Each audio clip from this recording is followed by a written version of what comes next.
नमस्कार, मैं सुभाष मिश्रा और आप देख रहे हैं तीसरी आंख न्यूज़ 24। मित्रों, इस समय हम यूको गार्डन में हैं।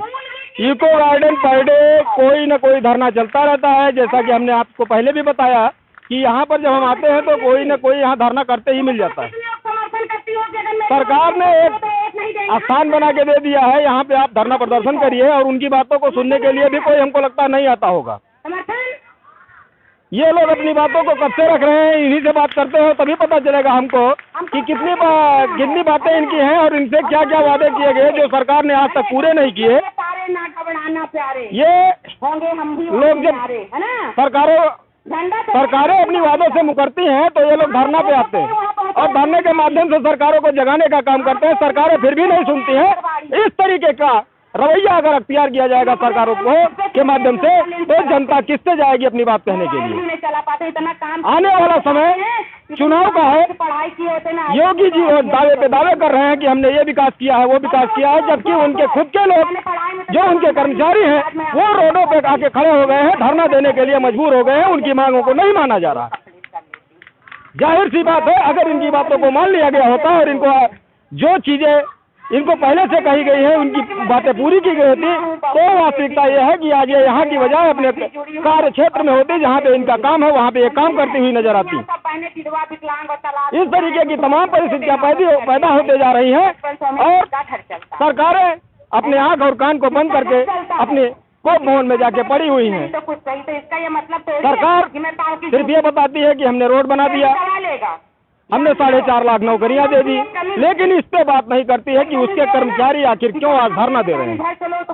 वो लोग संतुष्ट नहीं है। संतुष्ट भी करने की जिम्मेदारी सरकारों पे ही होती है। अपने कर्मचारियों को संतुष्ट न कर पाए वो सरकार नहीं है, वो सरकार वास्तव में सरकार नहीं है। अगर उसके लोग संतुष्ट उससे नहीं है, घर का जो मुखिया होता है अगर उसके लोग संतुष्ट नहीं होते हैं तो फिर उसको मुखिया नहीं माना जाता। इस तरीके की तमाम समस्याएं तमाम लोगों के साथ है। हम इन लोगों से भी समझेंगे क्या परेशानियां हैं, क्या दुश्वारियां झेल रहे हैं लोग। तो आइए कुछ लोगों से बात करते हैं। नमस्कार मैम, जी क्या नाम है? जी मंजुला सिंह। मंजुला सिंह, कहाँ से आई हैं? जी लखनऊ से। लखनऊ से ही हैं। तो क्या दिक्कत है, आप लोग जो धरना दे रही हैं? हम लोग धरना इसलिए दे रहे हैं कि ये सरकार ने 2018 में हम लोग को आश्वासन दिया था और हम लोग का मानदेय 1500 बढ़ाया था, जो कि आज भी नहीं दे पाए हैं। मतलब मानदेय बढ़ाया गया, उसके बाद भी दिया नहीं गया। और अभी 2 महीने पहले कहा गया सितंबर में आप लोग का लग के अक्टूबर में प्रोत्साहन राशि आएगी, वो भी नहीं आई है। मतलब प्रोत्साहन राशि कितनी देने की बात है? 1500 की बात की गई, वो भी 2018 में बढ़ाई गई। हाँ, उसी आश्वासन को हम लोग को दूसरे तरीके से पेश किया गया, प्रोत्साहन राशि के तौर पे पेश किया गया, ना कि मानदेय के तरीके से। मानदेय होता तो वो हमारा मानदेय माना जाता। मानदेय हमारा हक है। प्रोत्साहन राशि के लिए हमें कोई और भी परेशान कर सकता है, इसलिए परेशान कर सकता है कि अगर आप कार्य को पूरी तरीके से नहीं करेंगी तो हम आपकी प्रोत्साहन राशि काट लेंगे। इसलिए हम लोग अपनी मांगों को लेकर आज यहाँ पर धरना देने के लिए मजबूर हो चुके हैं, इसलिए हम लोग धरना देने यहाँ आए हैं। तो क्या इसके पहले सरकार से आप लोगों को कोई बात हुई, जो जिम्मेदार हैं इससे कोई बात आज तक रखे या नहीं? बिल्कुल बात हो चुकी है। जब ये सरकार पहले नहीं आई थी, उन्होंने 2018 में हमारे अध्यक्ष के साथ ही कह दिया था कि हमारी सरकार तो 2017 में ही आ चुकी है, लेकिन उन्होंने वादा 17 से पहले भी इन्होंने कहा था अगर हमारी सरकार बनी तो 120 दिन के अंदर हम आपको उचित मानदेय देंगे। लेकिन 120 दिन के अंदर उचित मानदेय तो क्या, इन्होंने 1500 जो अपना आश्वासन ही नहीं पूरा किया, जो हम लोग को कहा वही नहीं दिया। तो ये तो 5 साल लगभग बीतने को है। जी बीतने को है, फिर भी नहीं मिला हम लोगों को पैसा। तो इनका 120 दिन क्या वो बहुत बड़ा वाला दिन है का? यही मान के हम लोग चलेंगे कि 120 दिन उनका बहुत बड़ा दिन हो गया। अब तो सरकार फिर से बनने के नंबर आ गया है। फिर क्या 120 दिन कह सकते हैं? अब वो कहेंगे, लेकिन हम लोग तब इनके वादे नहीं पूरे हुए दिख रहे हैं हम लोगों को, तो हम लोग कैसे माने कि ये जो बात कहते हैं वो सही होगी। तो मतलब इस हिसाब से जैसे लोग कहते हैं कि जुमलेबाजों की सरकार, क्या ऐसा कुछ है क्या? कुछ ऐसा ही समझ लीजिए। जब हम लोग की बात इन लोग ने पूरी नहीं की तो हम लोग तो यही कहेंगे कि जुमलेबाजी की सरकार है। लेकिन योगी जी अभी बार कह रहे हैं हमने सारी समस्या सॉल्व कर दी है, अब तो कोई समस्या ही धरातल पे नहीं है। वो कहने से क्या होता है, जब हमको धरातल पे मिले, हम लोग जमीनी स्तर पे हमारे खाते में पैसा नहीं आया तो हम क्या मानेंगे। अच्छा, लेकिन एक चीज़ और आपसे जानना चाहेंगे, इससे थोड़ा नाराज मत होइएगा। ये एक मतलब जैसे हम जमीनी हकीकत देखते हैं, गाँव में जाते हैं तो तमाम मुद्दे आते हैं और लोग बार शिकायत भी करते हैं कि जो आंगनबाड़ी की तरफ से उनको काम दिया गया है, आंगनबाड़ी को वो काम वो प्रॉपर तरीके से नहीं करती हैं। ऐसा काम बता दिए जो हम लोग नहीं करते हैं। जी भाई साहब, आप ये बात हम मानते हैं, गांव हो या शहर भी, कोई ऐसा काम बता दे जो जिसमें हम लोग काम नहीं किए हैं और उसका सहयोग सरकार को नहीं दिया। हम नहीं कह रहे हैं, ये पब्लिक कहती है, ये पब्लिक कहती है, एक मिनट, ये पब्लिक कहती, जैसे ये पब्लिक कहती है, हम अपने तरफ से, हमारे ये कोई शब्द नहीं है, पब्लिक ये कहती है कि इनको जो काम दिया जाता है उस काम पे ये लोग खरा नहीं उतरते। हम बताना चाहते, जैसे अब हम लोगों को सेंटर के प्रति कार्य दिया गया है, ठीक है, अब हम सेंटर को पूरी तरीके से कैसे चला पाएंगे जब हमारी ड्यूटी फाइलेरिया में, पोलियो में और अन्य कार्यों में, सबसे ज्यादा स्वास्थ्य विभाग में, कहीं न कहीं हमको हर जगह अपने सेंटर पे ना बैठ के हमें बाहर के बाहर ड्यूटी लगाई जाती है, अन्यत्र ड्यूटी ली जाती है। जी, तो एक इंसान कार्य तो एक ही जगह करेगा, कार्य एक ही जगह करेगा। अगर हमें भी अच्छा लगता है हम अपने बच्चों के साथ में उनका विकास करें। विकास कैसे करें? अगर हमने 4 दिन सेंटर का कार्य किया, उसके बाद में हमको अन्य कार्य में लगा दिया जाता है, इसीलिए हमारे क्षेत्र के लोग नाराज हो जाते हैं। अच्छा, आपके काम क्या क्या है? हमारे लोग के कार्य बहुत कुछ है। स्कूल पूर्व शिक्षा हम लोग देते हैं और जो भी पोषाहार आता है उसका वितरण करते हैं, और स्वास्थ्य विभाग की जो भी कार्य होते हैं, टीकाकरण से लेकर के, और बीएलओ में भी बताइए ड्यूटी लगा दी जाती है। अभी जैसा कि एक गांव हमने किया था, अभी एक गांव कवर किया था, चुनावी रथ यात्रा हमारी निकली हुई थी, उसी दौरान एक गांव हमने कवर किया था। उस गांव में तमाम कमियां सुनने में आई और वहां के लोगों ने भी कहा, और हम जब आंगनबाड़ी केंद्र तक गए तो वहां भी हमको काफी खामियां नजर आई।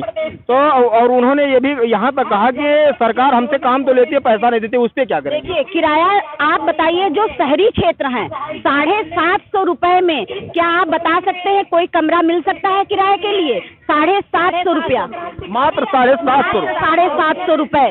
उसमें बच्चे कैसे बैठ पाएंगे? पर्याप्त जगह नहीं होती है। हमें बच्चे बिठाने हैं 25, और उसमें हमारे और भी सामान रखे हुए हैं, मशीन रखी है और चीजें रखी हुई हैं, पोषाहार भी रखा हुआ है। बच्चों को बिठाने के लिए किस तरह बिठा पाएंगे जब हम जगह ही नहीं दे पाएंगे? और फिर कहेंगे खेलकूद भी कराना है, कुछ कैसे कराएंगे बताइए? तो जैसा कि आपने देखा, इतने काम करने के बावजूद अगर सरकार इनकी मांगे ना माने तो जाहिर सी बात है बड़े जो जिम्मेदार लोग हैं उनको शर्म महसूस करना चाहिए। अब ना आए तो अलग बात है, नेता हैं, नेताओं को आज तक ना शर्म आई है और ना आएगी। नेता अपनी बातों से तुरंत मुकर जाते हैं, यही तो क्वालिटी होती है, तभी आदमी नेता बनता है। किसी ने बहुत अच्छा कहा है कि अब नेता वही है जिसकी नीयत खराब है।